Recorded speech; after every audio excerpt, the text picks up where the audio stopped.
So yesterday, I was busy trying to finish things up before heading home for supper when a man came into the office. I didn't know the man, had never seen him before. But of course, I gave him my most welcoming smile and asked if I could help him with anything. He seemed a bit nervous, maybe shy, I wasn't sure. But he asked if we were having church services. So I told him that our worship was currently online only, but that we would be returning to in-person worship later this month. Yes, it's true. Stay tuned for more information about that. Anyway, he looked disappointed, and I sensed maybe there was more he needed to say, so I asked if there was something else I could help him with. And he burst into tears. So I quickly ushered him into my office. This man was feeling isolated, lonely, depressed. He was questioning his whole purpose in life.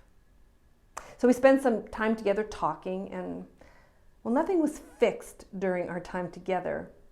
I believe he left my office a little more hopeful, with a little more peace.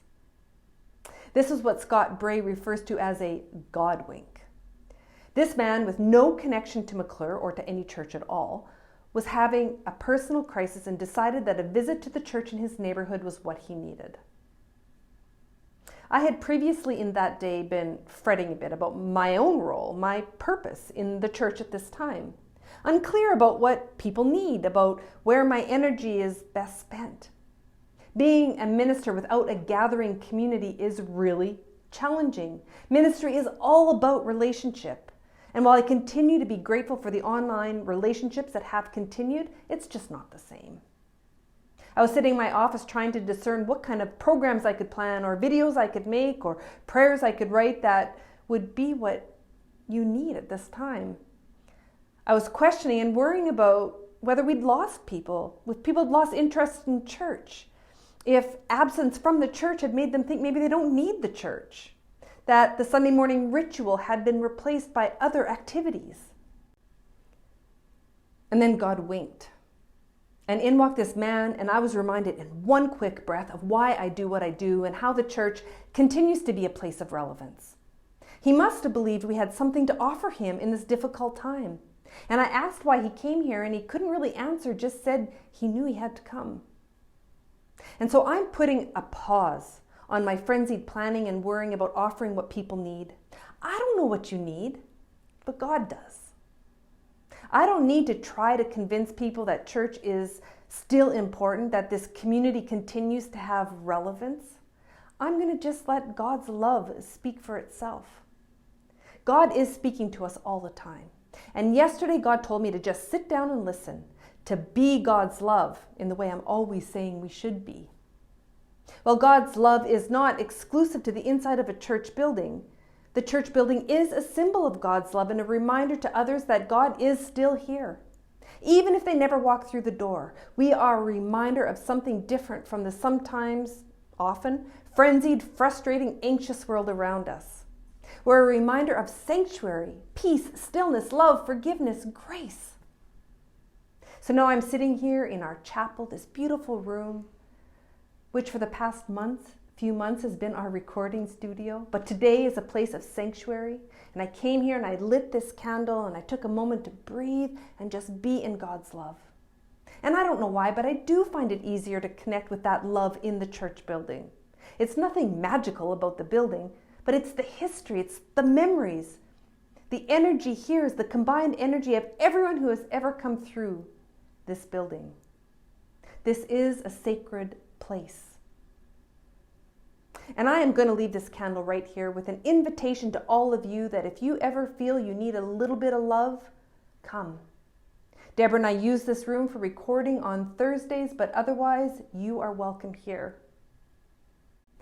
So come, lay down your worries and fears, frustrations, share your joy, your gratitude and love.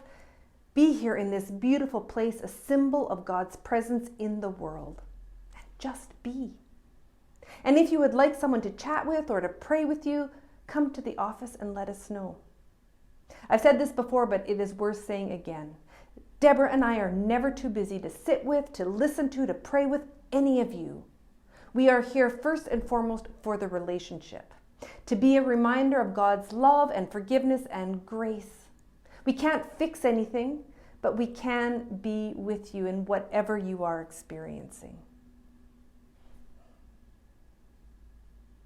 So I want to close with a blessing by Archbishop Desmond Tutu in his book, Made for Goodness. And I hope that these words will speak to you today as they have spoken to me so many times before.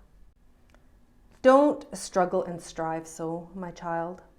There is no race to complete, no point to prove, no obstacle course to conquer for you to win my love. I have already given it to you. I loved you before creation drew its first breath. Take my yoke upon you and learn from me, for my yoke is easy and my burden is light. Stop racing ahead at your own pace. You will only be exhausted, flamed out, and spent before the task is accomplished. Pace yourself with me.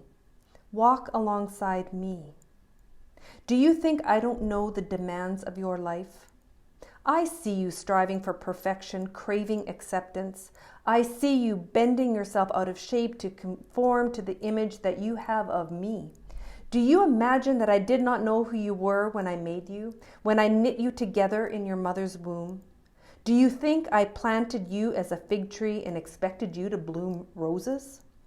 No, child, I sowed what I wanted to reap. You are a child after my own heart. Seek out your deepest joy and you will find me there. Find that which makes you perfectly yourself and know that I am at the heart of it. Do what delights you and you will be working with me, walking with me, finding your life in me.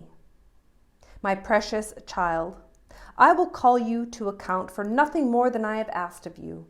Just be faithful to the task I have set before you. Whether you succeed or not is no matter to me. Live as you hear me speak in you. Live in the truth you learn from me, then it won't matter how the road may turn.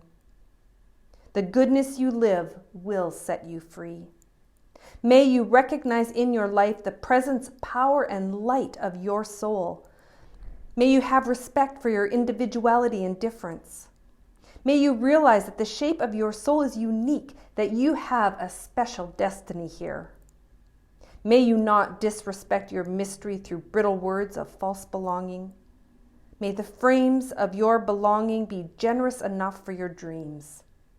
May the expectation in others' eyes never decide how you are to be. May you be blessed with good friends and learn to be a good friend yourself.